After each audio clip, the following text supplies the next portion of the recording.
நாராயணம் சகபலம் சகலாமனேந்திரம் வைகானசம் மமகுரும் நிகமானனேந்திரம் பிருகத்ரிகாட்சபமரீச்சி முகான்முனீந்திரான் சர்வானகம் குலகுரும் பிரணமாமி மூர்த்னா ஸ்ரீயக்காந்தாய கல்யாணதிதே நிதேத்தினான் ஸ்ரீவேங்கடநிவாசாய ஸ்ரீனிவாசாய மங்களம்.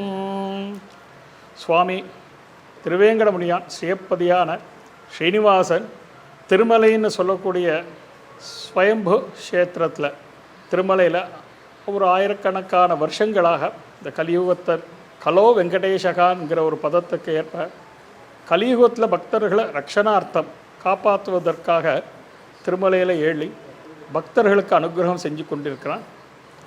திருமலையில் மட்டும் இல்லாமல் ஒவ்வொரு பக்தர்கள் மனசுலையும் குடிகொண்டு இருக்கிறான். ஒவ்வொரு பக்தர்களுடைய விருப்பத்திற்கேற்ப அவங்க ஊர்லேயும் வந்து பார்த்தேன்னா ஸ்ரீனிவாசன் திருமலையப்பன் வெங்கடாஜலபதின்னு பேரில் நிறைய இடத்துல ஆவிர்பவிச்சு மக்களுக்கு அனுகிரகம் செஞ்சுன்னு இருக்கான். அப்பேற்பட்ட ஸ்ரீ வெங்கடவன் நம்ம கோவை மாநகரில் வந்து பார்த்தேன்னா பிரசித்தியான இந்த கொடிசியா வளாகத்தில் வந்து கோயில் கொண்டு இருக்கான்.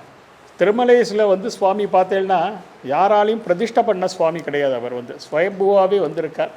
அதே மாதிரி நம்ம க்ஷேத்திரத்துலேயும் வந்து பார்த்தேன்னா சுவாமி பல காலமாக இருந்திருக்கார். இதுக்கு ரொம்ப ஒரு ஆச்சரியமான ஒரு விஷயம் என்னன்னு கேட்டேன்னா அடியோங்கள் வைகானச அர்ச்சகர்கள் திருமலையில் பூஜை பண்ணக்கூடிய ஆகமம் வைகானச ஆகமம், அடியோங்களும் வைகானச அர்ச்சகர்கள்.